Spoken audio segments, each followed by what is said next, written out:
Hello दोस्तों, स्वागत है आप सभी का आपके अपने YouTube channel MR world point पे।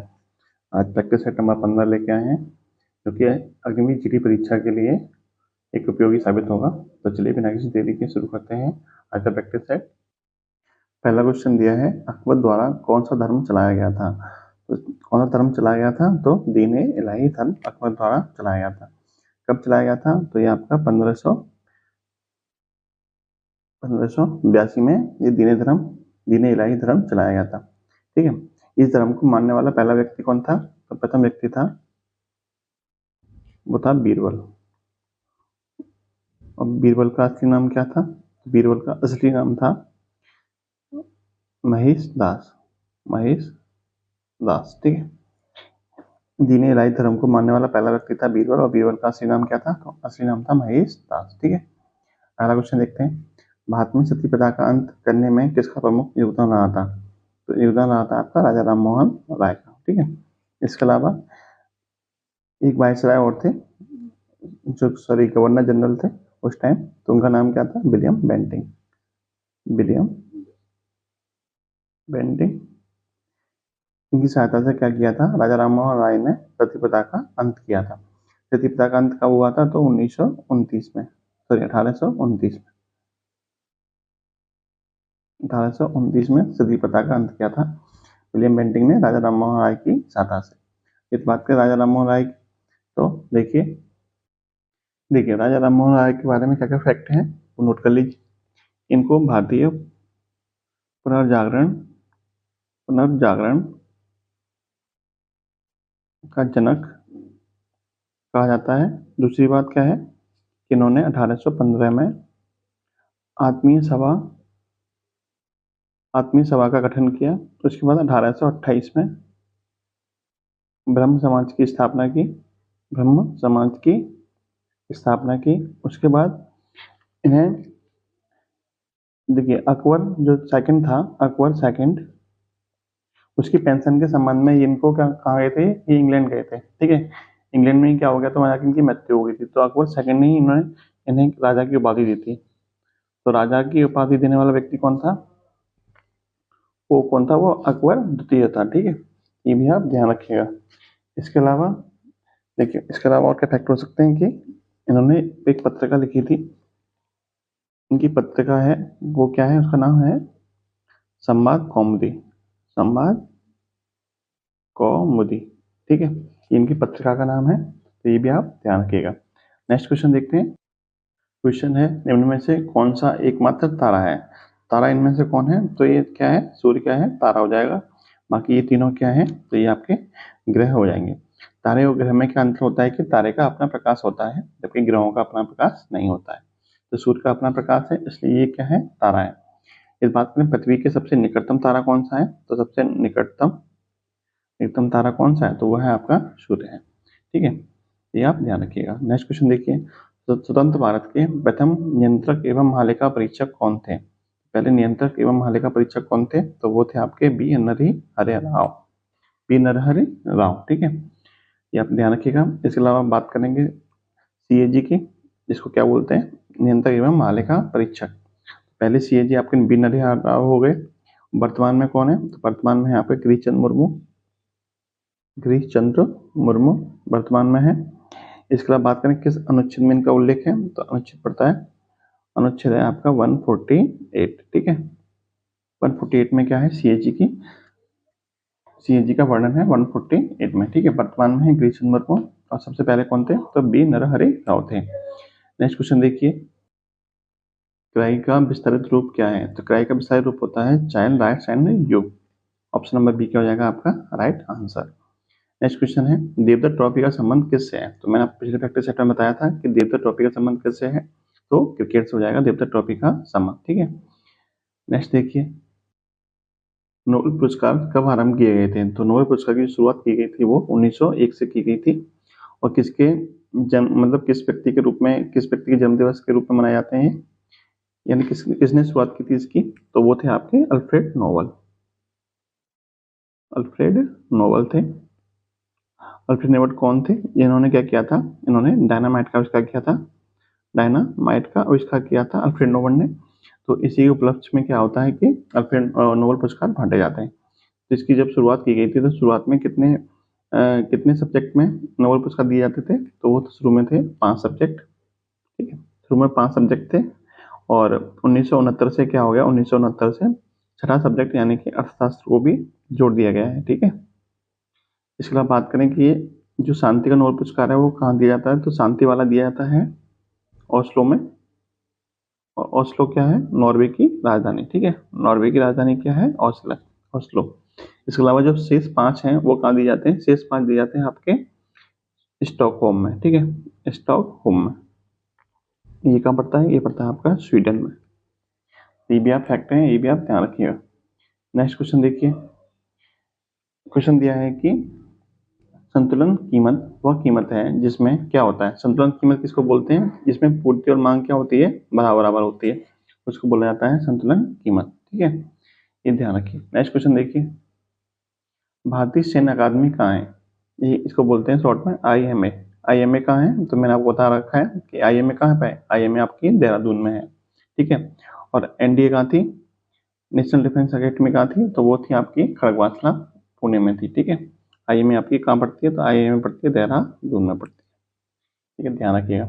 इसके बाद बात करें कि इसकी स्थापना कब हुई थी? तो IMA की जो स्थापना हुई थी वो हुई थी आपकी 1 अक्टूबर 1932 को। 1 अक्टूबर 1932 में क्या हुआ था? इसकी स्थापना हुई थी। नेक्स्ट क्वेश्चन देखिए। हवाना किस देश की राजधानी है? क्यूबा, फिनलैंड, घाना या फिर साइप्रस। तो हवाना किस देश की राजधानी है? तो हमारा राजधानी है क्यूबा की, यानी ऑप्शन नंबर 1 क्या हो जाएगा? Right answer. बात करें फिनलैंड की राजधानी क्या है? तो इसकी राजधानी है हेलसिंकी। हेलसिंकी फिनलैंड की राजधानी है। साइप्रस की राजधानी क्या है? तो निकोसिया। निकोसिया इसकी राजधानी है। और बात करें घाना की, इसकी राजधानी क्या है? अक्रा। अक्रा क्या है? इसकी राजधानी है किसकी? घाना की, ठीक है। नेक्स्ट देखिए। सारे जहां से अच्छा हिंदुस्तान हमारा गीत की रचना किसने की है? ये रचना की है मोहम्मद इकबाल ने की है। इसके अलावा बात करें कि जनगण मन यानी कि अपना जो राष्ट्रगान है, राष्ट्रगान, उसकी रचना किसने की है? तो इसकी रचना की है आपकी रविन्द्रनाथ टैगोर ने। जो आपका वंदे मातरम है, वंदे मातरम, इसको हम क्या बोलते हैं? इसको हम राष्ट्रगीत बोलते हैं, ठीक है, राष्ट्रगीत। इसकी रचना किसने की है? तो बंकिम चंद्र चटर्जी ने की है। ये नोट कर लीजिए। आगे देखते हैं। विश्व में प्रथम निर्मित एवं लिखित संविधान का निर्माण किस देश में हुआ था? तो पहला लिखित संविधान किस देश में बनाया गया था? तो बनाया गया था वो अमेरिका में बनाया गया था। जबकि विश्व का पहला संविधान किस देश का था? तो वो आपका ब्रिटेन का था। जबकि लिखित की बात करेगा तो लिखित किसका था? वो अमेरिका का था, ठीक है। सबसे बड़ा किस देश का है? तो सबसे बड़ा भी नोट कर लीजिए। सबसे बड़ा आपका अपने भारत का है, ठीक है। सबसे बड़ा जो संविधान है वो किसका है? भारत का है, लिखित भी है, ठीक है। नेक्स्ट देखिए। संयुक्त राष्ट्र सुरक्षा परिषद में कुल कितने सदस्य होते हैं? तो संयुक्त राष्ट्र सुरक्षा परिषद में कुल 15 सदस्य होते हैं, जिनमें से 5 स्थायी होते हैं और 10 क्या होते हैं? अस्थायी होते हैं, ठीक है। ये अस्थायी होते हैं 10 और 5 होते हैं स्थायी। 5 स्थायी कौन कौन से सदस्य हैं वो नोट कर लीजिए। जैसे कि सबसे पहले आएगा रूस, फिर रूस के बाद चीन, फिर फ्रांस, फ्रांस के बाद यूके मतलब यूनाइटेड किंगडम, फिर उसके बाद में अमेरिका USA, ठीक है। ये 5 सदस्य हैं जो कि हैं स्थायी है। भारत भारत स्थायी सदस्य नहीं है, जबकि क्या है? भारत क्या है? अस्थायी सदस्य है। हर 2 साल में क्या होता है? अस्थायी जो सदस्य होते हैं वो आपके चेंज होते रहते हैं। स्थायी सदस्य कभी भी चेंज नहीं होते, ये आपके परमानेंट रहते हैं। यानी 5 जो देश हैं आपके स्थायी सदस्य हैं। नेक्स्ट देखिए। नेक्स्ट क्वेश्चन है कि महाभारत ग्रंथ के रचयिता कौन थे? तो महाभारत की रचना किसने की थी? वेद व्यास जी ने की थी, जो मैं बता रखी है आपको पहले ही। तो देखिए, इसके अलावा विशाख दत्त ने किसकी रचना की थी? तो मथुरा राक्षस की। मथुरा राक्षस की रचना किसने की थी? तो विशाख दत्त ने की थी। तुलसीदास की रचनाएं कौन कौन सी हैं? देखिए, तुलसीदास की जो रचना है वो लिख लीजिए। एक तो आपकी कवितावली है, कवितावली, उसके अलावा गीतावली है, और सबसे जो प्रसिद्ध है वो कौन सी है? रामचरितमानस। रामचरितमानस। इसके अलावा बात करें कि विनय पत्रिका, विनय पत्रिका भी किसकी है? विनय पत्रिका भी आपकी, विनय पत्रिका किसकी है? विनय पत्रिका आपकी तुलसीदास जी की है, ठीक है। जब बात करें सूरदास की, तो इनकी प्रसिद्ध कृति कौन सी है? सूर सागर, ठीक है, सूर सागर। सूर सागर प्रसिद्ध रचना किसकी है? तो सूरदास की है। अगला क्वेश्चन देखिए। सऊदी अरब की मुद्रा क्या है? सऊदी अरब की मुद्रा क्या है? तो रियाल सऊदी अरब की मुद्रा है, जबकि येन कहाँ की है, येन आपकी जापान की है, और रुपया कहाँ की है, रुपया आपकी भारत की है। ठीक है, और दिनार की बात करें तो ये कुवैती दिनार कुवैत की है, जो दुनिया की सबसे महंगी मुद्रा है। ठीक है, कुवैत की जो दिनार मुद्रा है वो दुनिया की सबसे महंगी मुद्रा है। ठीक है, नेक्स्ट क्वेश्चन देखिए, विभवांतर मापने के लिए प्रयुक्त युक्ति को जाना जाता है, यानी विभवांतर हम किससे नापते हैं? तो जो वोल्टामीटर होता है उससे हम क्या नापते हैं, विभवांतर नापते हैं। जबकि विभव किससे नापते हैं?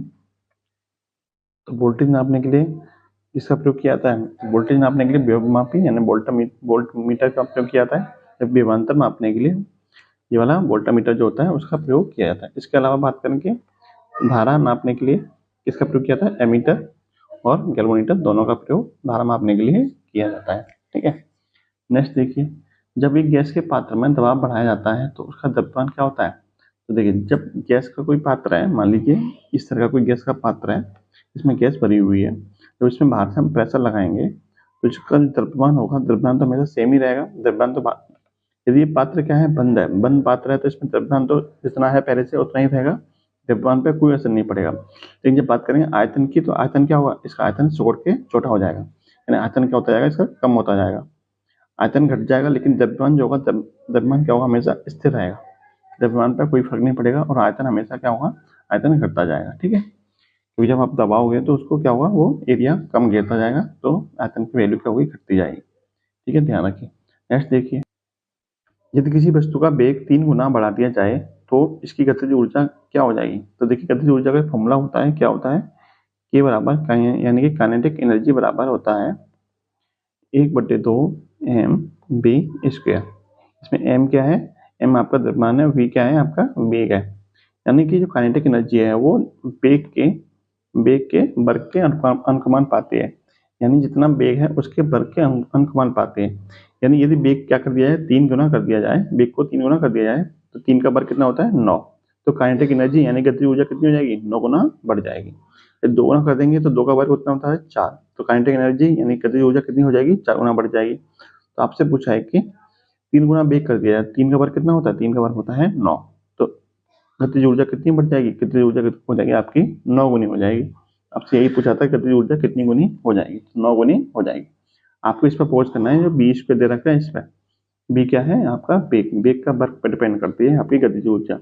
3 गुना है वेग तो 9 गुना हो जाएगी, 2 गुना है तो 4 गुना हो जाएगी, 4 गुना है तो 16 गुना हो जाएगी। तो आप इस पर डिपेंड करेगा आपका। ठीक है, नेक्स्ट देखिए, तापमान को कितना कम करते हैं, तापमान को कितना कम कर देने से सभी गैसें शून्य आयतन घेरेंगी, यानी आपको परम शून्य ताप बताना है कितना होगा परम शून्य ताप। तो मैंने आपको बता रखा है कि परम शून्य ताप जो होता है वो 0 केल्विन के बराबर या फिर -273 डिग्री सेंटीग्रेड के बराबर होता है। तो ये डिग्री सेंटीग्रेड में दे रखा है, जो कि -273 आपका ऑप्शन नंबर सी में दिया हुआ है। तो -273 डिग्री सेंटीग्रेड ताप पर सभी जो गैसें हैं वो शून्य आयतन घेरती हैं, इसी को हम बोलते हैं परम शून्य ताप, जो कि 0 केल्विन या -273 डिग्री सेंटीग्रेड के बराबर होता है। नेक्स्ट देखिए, हम लोग सूर्य को वास्तविक सूर्योदय से पहले एवं सूर्यास्त के बाद देख सकते हैं, इसका क्या कारण होता है? तो जो हम पहले और बाद में देख सकते हैं उसका कारण होता है अपवर्तन। अपवर्तन क्या होता है, एक माध्यम से दूसरे माध्यम में जाने में प्रकाश के चालक में क्या होता है, परिवर्तन होता है। एक माध्यम से दूसरे माध्यम में जाने में क्या होता है, प्रकाश के चालक में परिवर्तन होता है, उसकी वजह से क्या होता है, वो किरण क्या होती है, रिफ्लेक्ट कर जाती है, तो उसी को बोलते हैं अपवर्तन। इसके अलावा एक क्वेश्चन और पूछा जाता है वो कि जैसे सूर्य जो उगते समय और छिपते समय लाल रंग का दिखाई देता है, तो उसका कारण क्या होता है? उसका कारण होता है लाल रंग का प्रकीर्णन। ठीक है, उसका कारण क्या होता है कि लाल रंग की जो तरंग दैर्घ्य होती है, लाल रंग की तरंग दैर्घ्य जो होती है वो आपकी सबसे अधिक होती है। सबसे अधिक होने की वजह से क्या होता है, लाल रंग का जो प्रकीर्णन होता है वो सबसे कम होता है, यानी बिखराव जो होता है लाल रंग का वो सबसे कम होता है, तो वो आसानी से हमारी आंखों तक पहुंच जाता है। इसी वजह से क्या होता है कि जो सूर्य होता है वो उगते और छिपते समय लाल रंग का दिखाई देता है, और यही वजह होती है कि जो खतरे के निशान होते हैं वो लाल रंग के ही बनाए जाते हैं। क्यों बनाए जाते हैं? क्योंकि लाल रंग की जो तरंग दैर्घ्य होती है वो सबसे अधिक होती है। ठीक है, और इसका प्रकीर्णन सबसे कम होता है। सबसे कम प्रकीर्णन होने की वजह से आसानी से क्या होता है, वो चिन्ह जो हमें दिखाई दे जाता है। ठीक है, ये ध्यान रखिएगा। जितने भी खतरे वाले निशान होते हैं वो लाल रंग की इसी वजह से बनाए जाते हैं, क्योंकि लाल रंग की जो तरंग दैर्घ्य होती है वो सबसे अधिक होती है। नेक्स्ट क्या है, वह सबसे छोटा कौन सा है जिसमें उस तत्व के सभी गुण विद्यमान होते हैं? जो तत्व का परमाणु होता है, परमाणु में उस तत्व के सारे गुण क्या होते हैं, मौजूद होते हैं। और परमाणु किससे मिलकर बना होता है? इलेक्ट्रॉन प्रोटॉन और न्यूट्रॉन से मिलके बना होता है। ठीक है, नेक्स्ट देखिए, निम्नलिखित में से कौन सी आदर्श गैस नहीं है? तो रेडॉन है, आर्गन है, नियोन है, जबकि सिलिकॉन क्या है? आदर्श गैस नहीं है। और सिलिकॉन क्या होता है? ये आपका सेमीकंडक्टर में आता है, अर्धचालक में, सेमीकंडक्टर या फिर अर्धचालक बोलते हैं इसको। ठीक है, अर्धचालक। जो आपकी चिप वगैरह होती हैं वो किसकी बनी होती हैं? तो वो सिलिकॉन की ही बनी होती हैं। ठीक है, नेक्स्ट देखिए, कैल्शियम बाइकार्बोनेट जल का एक नमक है, इसका रासायनिक नाम क्या है? तो जब भी आपका बाई दिखाई दे, जब भी आपको बाई दिखाई दे, वहां पे एच जरूर होगा। ठीक है, वहां पे क्या होगा? एच जरूर होगा, वहां पे क्या होगा? एच जरूर होगा। देखिए इन दोनों में एच है, इन दोनों में एच नहीं है, तो ये आंसर नहीं हो सकता। इसके बाद जब भी बात करें कार्बोनेट की, तो कार्बोनेट का होता है CO3।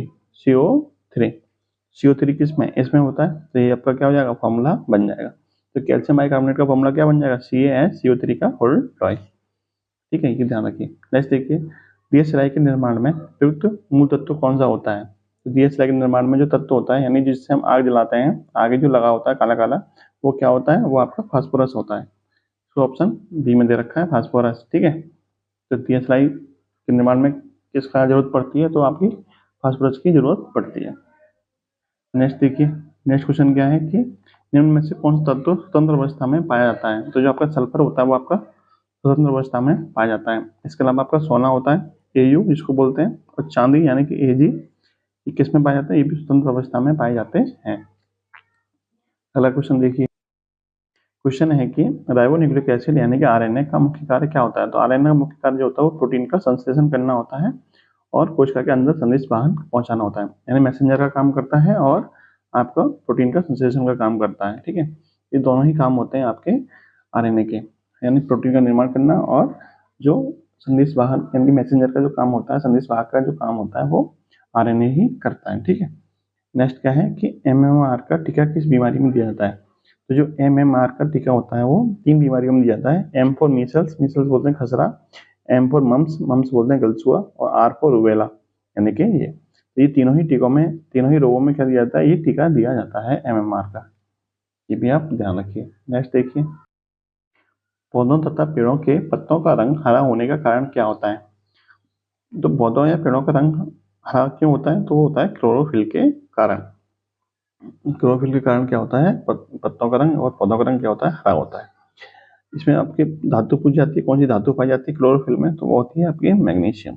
ठीक है, मैग्नीशियम धातु जो होती है वो क्लोरोफिल में पाई जाती है।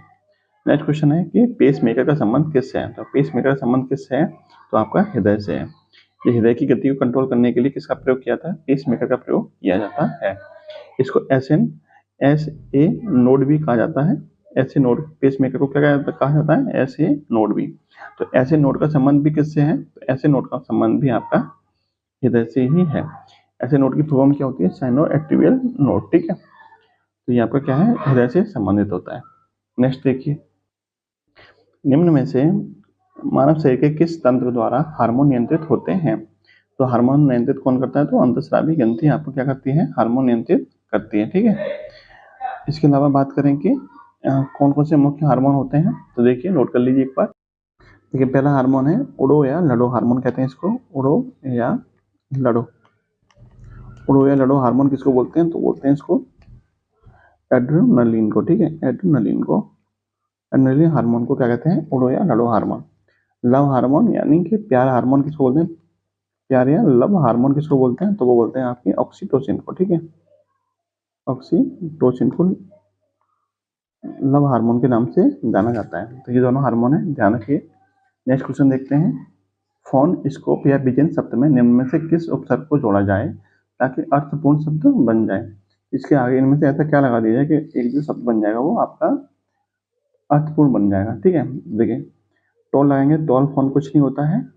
टेल लगाएंगे, टेल फोन कुछ भी नहीं होता। देखिए यहाँ पे क्या होना चाहिए? यहाँ पे ई होना चाहिए था, यानी टेलीफोन, ये वाला ऑप्शन होना चाहिए। टेलीफोन बन जाएगा, फिर टेलीस्कोप बन जाएगा, फिर टेलीविजन भी बन जाएगा। तो यानी ऑप्शन नंबर सी से क्या हो जाएगा? आपके तीनों शब्द अर्थपूर्ण बन जाएंगे। तो इसमें ऑप्शन नंबर सी आपको क्या करेंगे? जोड़ देंगे। कहाँ जोड़ना है आपको? आगे जोड़ना है। ठीक है, उपसर्ग कहाँ जुड़ते हैं? उपसर्ग जुड़ते हैं हमेशा आगे जुड़ता है। ठीक है, क्वेश्चन है अगला कि एक साधारण वर्ष में कितने दिन होते हैं? तो एक साधारण वर्ष में कितने दिन होते हैं? 365 दिन होते हैं। जबकि जो लीप वर्ष होता है उसमें कितने दिन होते हैं? तो उसमें 366 दिन होते हैं।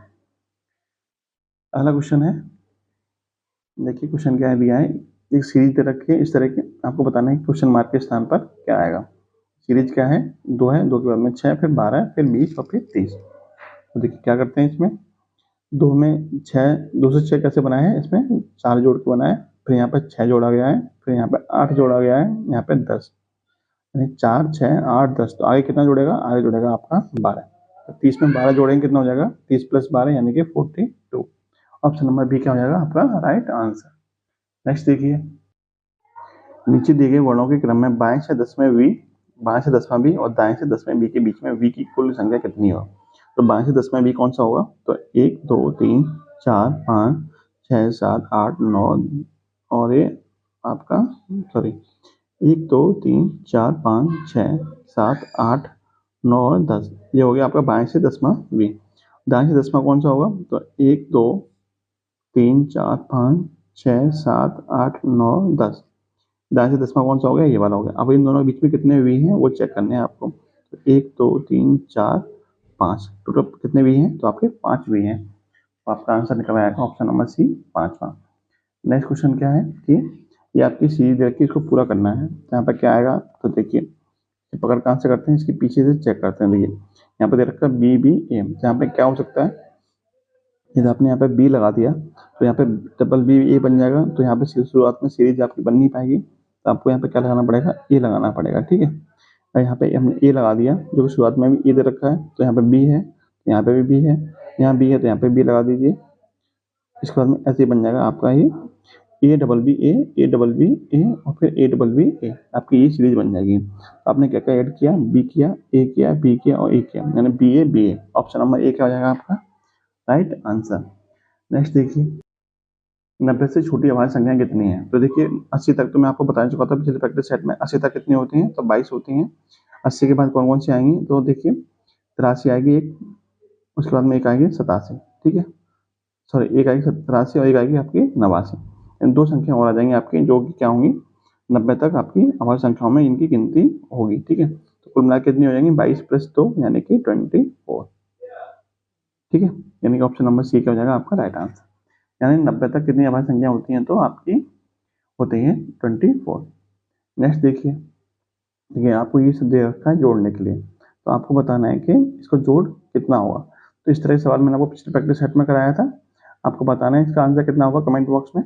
ठीक है, आराम से बैठ के करिए, आपको ध्यान का रखना कि पॉइंट के नीचे ही पॉइंट लगाना है। ठीक है, पॉइंट के नीचे ही पॉइंट रखना है, बाकी आप जोड़ के बता दीजिए कितना आंसर आएगा। नेक्स्ट देखिए, नेक्स्ट क्या है कि ए प्लस बी का होल स्क्वायर किसके बराबर होता है। तो ए प्लस बी का जो होल स्क्वायर होता है, इसको हम खोल सकते हैं कि ए स्क्वायर प्लस के बी स्क्वायर प्लस के 2ab के रूप में लिख सकते हैं, कोई दिक्कत नहीं है। इसमें हम क्या कर सकते हैं, इसमें 2ab को जोड़ दीजिए और 2ab को ही घटा दीजिए। घटा सेम संख्या जोड़ेंगे, सेम संख्या घटाएंगे, कोई दिक्कत नहीं होगी। अब देखिए इसको उठा के आगे ले लीजिए, तो ये हो जाएगा आपका ए स्क्वायर प्लस के बी स्क्वायर माइनस के 2ab और प्लस के 2ab प्लस के 2ab कितना हो जाएगा 4ab। ठीक है, अब देखिए A square plus B square minus के 2ab किसका फॉर्मूला होता है, तो ये फॉर्मूला होता है आपका ए माइनस के बी का होल स्क्वायर का। ठीक है, प्लस के 4ab बचा ही था आपका, तो ये आपका हो जाएगा आपका ए माइनस के बी का होल स्क्वायर प्लस के 4ab। तो यही आपका ऑप्शन नंबर बी में दे रखा है, तो ये आपका क्या हो जाएगा राइट आंसर। नेक्स्ट क्वेश्चन है, एक पंचभुज के 5 कोणों का योग कितना होता है। तो मैंने कल आपको फॉर्मूला बताया था कि n माइनस के 2 इंटू 180 किसी भी बहुभुज के अंतर कोणों का योग निकालने का फॉर्मूला होता है। n क्या होता है, भुजाओं की संख्या। यहाँ भुजाएं कितनी दे रखी है, पंचभुज यानी 5 दे रखा है, तो 5 माइनस के 2, 5 माइनस के 2 गुणा 180। तो देखिए 5 में 2 जाएंगे 3 बचेगा, 3 गुणा 180 कितना हो जाएगा 18 3 54 यानी कि 540 डिग्री। तो पंचभुज के 5 कोणों का योग कितना होता है 540। ऑप्शन नंबर सी क्या हो जाएगा राइट आंसर। नेक्स्ट क्वेश्चन दिया है कि एक त्रिभुज की भुजाएं दे रखी हैं 13, 14 और 15। इस त्रिभुज का क्षेत्रफल ज्ञात कितना होगा। तो क्षेत्रफल निकालना है, इसका क्षेत्रफल कितना होगा। तो देखिए ये जो त्रिभुज दे रखा है आपका विषमबाहु त्रिभुज दे रखा है, यानी ऐसा त्रिभुज जिसकी तीनों भुजाएं क्या हो अलग अलग हो, वो आपका विषमबाहु त्रिभुज कहलाता है। इसकी एक भुजा कितनी है 13 है, एक 14 है और एक आपकी कितनी है 15 है। तो इस त्रिभुज का जो क्षेत्रफल निकालते हैं, उसको क्षेत्रफल निकालने का फॉर्मूला क्या होता है, क्षेत्रफल निकालने का फॉर्मूला होता है अंडर रूट में एस माइनस के ए, एस माइनस के बी और एस माइनस के सी। इसी को बोलते हैं हीरोन फॉर्मूला या फिर हीरोन सूत्र। ठीक है, इससे निकालते हैं। इसमें एस क्या होता है, एस होता है आपका अर्ध परिमाप, परिमाप का आधा, तो इसकी परिमाप कितनी हो जाएगी, इसकी परिमाप हो जाएगी आपकी, परिमाप का मतलब होता है सभी भुजाओं का योग, तो सभी भुजाओं का योग कितना हो जाएगा, तो 13 और 14 27, 13 और 14 27 और 15 42, 42 का आधा, यानी आपकी परिमाप हो जाएगी 42, परिमाप हो जाएगी 42 और परिमाप का आधा यानी कि एस यानी सेमी पैरामीटर कितना हो जाएगा, एस बराबर हो जाएगा 42 का आधा यानी कि 21। ठीक है, यानी आपको एस की वैल्यू मिल गई, एस की वैल्यू कितनी मिल गई 21। अब एस की वैल्यू 21 हो गई, ए क्या है पहली भुजा, बी दूसरी भुजा, सी क्या है तीसरी भुजा, यानी 13 14 और 15। अब इस फॉर्मूले में आप वैल्यू रख दीजिए, आपका आंसर निकल के आ जाएगा। देखिए कैसे रखेंगे, अंडर में एच की जगह कितना आ जाएगा 21, और 21 में से ए या 21 में से 13 घटाएंगे कितना बचेगा 8, और 21 में से 14 घटाएंगे तो बचेगा आपका 7, और 21 में से 15 घटाएंगे तो बचेगा आपका 6। ठीक है, यानी एस माइनस के ए इंटू एस माइनस के बी इंटू एस माइनस के सी। इसको आप सॉल्व कर लेंगे, कैसे सॉल्व करेंगे देखिए, इसको सॉल्व करते हैं, 21 को लिख सकते हैं हम 7 गुणा 3, उसके बाद हम लिख सकते हैं 8 को कर सकते हैं 2 गुणा 2, इसको 7 का 7 रहने दीजिए, और इसको लिख सकते हैं हम 2 गुणा 3। ठीक है, 6 को लिख लिया हमने 2 गुणा 3, 7 को 7 रहने दिया, 8 को लिख दिया 2 गुणा 2, और 21 को लिख दिया हमने 7 गुणा 3। अब इसका वर्गमूल ले लीजिए, वर्गमूल कैसे लेते हैं, जोड़े में से एक संख्या बाहर आ जाती है, जैसे 7 का जोड़ा बन गया तो एक 7 बाहर आ जाएगा। ठीक है, 3 का जोड़ा बन गया तो एक 3 बाहर आ जाएगा, उसके अलावा 2 का एक जोड़ा बन गया तो इसमें से एक 2 बाहर आ जाएगा, और 1 2 का जोड़ा यहाँ पे बन जाएगा तो इसमें से 1 2 बाहर आ जाएगा। आपका आंसर कितना आ जाएगा 7 या 21, 21 दूनी 42 दूनी 84, तो क्षेत्रफल कितना आ जाएगा 84 वर्ग सेंटीमीटर। ठीक है, तो ये आपका क्या हो जाएगा, आपका राइट आंसर निकल के आ जाएगा। ठीक है, यानी कि ऑप्शन नंबर डी आपका क्या हो जाएगा राइट आंसर। नेक्स्ट देखिए, sec theta into cos theta कितना होता है, तो देखिए कॉस थीटा का जो उल्टा होता है वो क्या होता है 1/सेक थीटा, यहाँ पे कॉस थीटा यहाँ पे कितना रख दें 1/सेक थीटा रख दें, तो ये हो जाएगा आपका सेक थीटा इंटू 1/सेक थीटा, इसे ये खत्म हो जाएगा, बच्चे कितना एक बचेगा, तो ये आपका क्या हो जाएगा right answer, option number B क्या हो जाएगा आपका राइट आंसर। नेक्स्ट देखिए, ये सीरीज दे रखी है, आपको इस सीरीज का जोड़ बताना है कि इसका जोड़ कितना होगा। ये कैसे सॉल्व करेंगे, देखिए मैंने सीरीज अलग से लिखी हुई है, इसको सॉल्व करते हैं।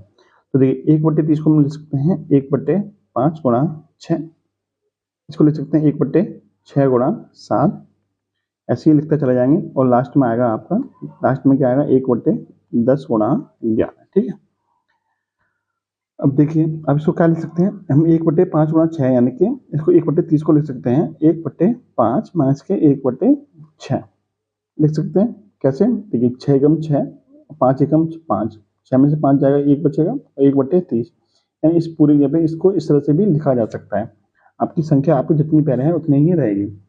इसको लिख सकते हैं हम 1/6 माइनस के 1/7। ठीक है, ऐसे आगे लिखा जाएगा, और फिर अंत में आ जाएगा आपका 1/10 माइनस के 1/11। क्लियर, यहाँ तक कोई दिक्कत नहीं। तो देखिए ये माइनस का 1/6 आ गया, यहाँ एक प्लस का 1/6 आ गया, तो ये इससे खत्म हो जाएगा। ऐसे यहाँ पे माइनस का 1/7 है, यहाँ प्लस का 1/7 आएगा, तो इससे खत्म हो जाएगा, और अंत में क्या होगा 1/10 भी आपका यहाँ पे 1/10 से खत्म हो जाएगा। ठीक है, बचेगा कितना आपका, बचेगा 1/5 जो शुरू में था, और जो अंत में था 1/11, ये आपका बचेगा पूरे में। ठीक है, 1/5 और माइनस के 1/11, इतना ही आपको बचेगा। अब इसको सॉल्व कैसे करेंगे, सॉल्व कर लीजिए, 11 एकम 11 है, माइनस का चिन्ह तो माइनस लगा दीजिए, 5 एकम 5 बटे में इन दोनों गुणनफल यानी 11 पंजे 55, कितना हो जाएगा आपका, 11 में से 5 के 6 बच्चे, बटे में कितना आ जाएगा आपका 55, यानी कि 6/55 आपका क्या हो जाएगा राइट आंसर। ठीक है, 6/55 हो जाएगा आपका right answer, option number D क्या हो जाएगा राइट आंसर। नेक्स्ट देखिए, 4 6 9 और 12 का लघुत्तम समानुपात बताइए कितना हुआ। लासापा बहुत छोटी छोटी संख्या होती है जो इन संख्याओं से कट जाए। देखिए क्या 12 9 से कटता है तो नहीं कटता, क्या 24 9 से कटता है तो नहीं कटता, 48 9 से कटता है तो नहीं कटता। एक ही ऑप्शन बचा जो कि आपके तीनों चारों ऑप्शन से कट जाएगा, यानी इन तीनों चारों संख्याओं से क्या हुआ कट जाएगा, तो ये आपका क्या हो जाएगा लासापा हो जाएगा। नेक्स्ट देखिए, एक गोले का आयतन कितना होता है, तो गोले का आयतन का फॉर्मूला क्या होता है 4/3 पाई आर क्यू, आर क्या है गोले की त्रिज्या, 4/3 पाई आर क्यू, ऑप्शन कौन नंबर किसमें दे रखा है, ऑप्शन नंबर डी में दिया हुआ है, तो ये आपका राइट आंसर हो जाएगा। नेक्स्ट देखिए, क्वेश्चन दिया है कि एक कुर्सी 4900 रुपये में खरीद कर 5% हानि पर बेच दी गई, तो कोची का विक्रय मूल्य क्या होगा? तो देखिए, जब आपका मान लीजिए आपने 100 रुपये में कोई चीज़ खरीदी थी, ठीक है, आपने कोई चीज़ 100 रुपये में खरीदी थी और 5% हानि पर बेच दी, तो आपने कितने रुपये में बेची होगी? तो 95 रुपये में बेची होगी, क्योंकि 100 का 5% 5 ही होता है। तो हम इसका डायरेक्ट कितना निकाल सकते हैं? तो हम डायरेक्ट 49 रुपये का 95% निकाल सकते हैं। निकाल दीजिए। 49 रुपये आपने खरीदी थी, क्रय मूल्य आपका 49 रुपये हो गया और 5% का लॉस हो रहा है, तो डायरेक्ट इसका 95% निकाल दीजिए। विक्रय मूल्य निकालने के लिए गुणा कर देंगे 100 से 100 खत्म। 49 इंटू 95 कितना आएगा? 49 इंटू 95 आएगा आपका 4655। 4655 इकाई अंक से इकाई अंक से भी आप पता कर सकते हैं। ऑप्शन में एक ऑप्शन में 5 दे रखा है इकाई का अंक, 9 पंजे 45, यानी ऑप्शन नंबर डी में ही इकाई का अंक कितना दे रखा है? 5। तो ये आपका क्या हो जाएगा? Right answer. यानी 49 रुपये वाली चीज यदि 5% लॉस पर बेची जाए तो कितने में बेची जाएगी? 4655 रुपये में बेची जाएगी। डायरेक्ट अब क्या करेंगे? 49 का 95% निकाल देंगे, ठीक है। यदि मान लीजिए 5% के प्रॉफिट पर बेची जाती तो कैसे निकालते? तो आप 49 रुपये का 105% निकालते, ठीक है। 49 रुपये का 105। जब मान हानि होती है तो 100 माइनस करते हैं और लाभ होता है तो 100 प्लस करते हैं, ठीक है। नेक्स्ट देखिए, 1 से 100 तक की विषम संख्या का औसत क्या होगा? तो देखिए, 1 से 100 तक विषम संख्या होती कितनी है? तो 1 से 100 तक विषम संख्या होती है आपकी 50। 1 से 100 तक जितनी विषम संख्या होती है उतना ही क्या होता है? औसत होता है। तो जितनी विषम संख्या है, कितनी विषम संख्या है? 50 है, क्योंकि 1 से 100 तक आधी सम होगी आधी विषम होगी, तो 50 सम होगी 50 विषम होगी। जितनी ही विषम होती है उतना ही क्या होता है? औसत होता है। तो 1 से 100 तक कितनी विषम संख्या है? 50 विषम संख्या है, तो इनका औसत भी कितना होगा? 50 ही होगा। ऑप्शन नंबर बी क्या हो जाएगा आपका? राइट आंसर, ठीक है। नेक्स्ट देखिए, क्वेश्चन दिया है कि 20.25 का वर्गमूल ज्ञात कीजिए। 20.25 का वर्गमूल कितना होगा? इस क्वेश्चन का आंसर कैसे निकालेंगे? देखिए, ये आपका हो गया 20.25। इसका वर्गमूल निकालना है, तो देखिए पॉइंट हटाएंगे तो बटे में कितना आ जाएगा? 100 आ जाएगा। अब देखिए 20-25 का वर्गमूल कितना होता है? तो आपका होता है 45 और बटे में 100 का वर्गमूल कितना होता है? 10। तो 45 में इसका भाग करेंगे कितना आ जाएगा? 4.5, ठीक है। तो ये आपका क्या हो जाएगा? Right answer. देखिए 20-25 का वर्गमूल यानी कि 2025 का वर्गमूल कैसे 45 कैसे आया? तो इसको निकालने की सब तक बताई हुई है आप, यानी वर्गमूल कैसे निकाल सकते हैं आप बड़ी से बड़ी संख्या का, इसके लिए एक छोटी सी वीडियो बनाई हुई है, तो आप जाके देख लीजिए, आपको समझ में आ जाएगा। नेक्स्ट देखिए, 2000 रुपये का 2.5 वर्षों का 5% वार्षिक साधारण ब्याज की दर से कितना ब्याज मिलेगा? देखिए ऐसा साधारण ब्याज यानी कि ऐसा ही बराबर होता है मूलधन। मूलधन कितना दे रखा है? 2000 रुपये गुणा अंतर, अंतर कितनी दे रखी है? 5 गुणा समय, समय दे रखा है 2.5 वर्ष, 2.5 वर्ष मतलब 5/2 बटे में आता है 100। इसको सॉल्व कर लीजिए। 2 जीरो से 2 जीरो खत्म, ठीक है। 2 जीरो से 2 जीरो खत्म, 2 से कटेगा आपका ये 5 बार, तो 2 से कटेगा आपका ये 10 बार, 10 पंजे 50 पंजे 250, यानी कि आपका ब्याज कितना निकल के आ गया? ब्याज निकल के आ गया आपका 250। ऑप्शन नंबर सी क्या आ जाएगा? Right answer. अगला क्वेश्चन है कि एक्स स्क्वायर माइनस के बाई स्क्वायर तथा एक्स माइनस बाई का तृतीय अनुपाती क्या होगा? तृतीय अनुपाती कैसे निकालते हैं? यदि मान लीजिए दो संख्या दे रखी है आपकी ए और बी, इसका तृतीय अनुपाती क्या होता है? तो इसका तृतीय अनुपाती होता है बी स्क्वायर अपॉन में ए, यानी बी स्क्वायर अपॉन में ए। यहाँ पे दो संख्या दे रखी है आपकी, पहली दे रखी है ये और दूसरी दे रखी है ये, इसका तृतीय अनुपाती कैसे निकालेंगे? तो बी स्क्वायर अपॉन में ए। बी स्क्वायर मतलब बी क्या है यहाँ पे? एक्स माइनस के बाई, यानी एक्स माइनस के बाई का होल स्क्वायर बटे में ए क्या है? एक्स स्क्वायर माइनस के बाई स्क्वायर, क्लियर।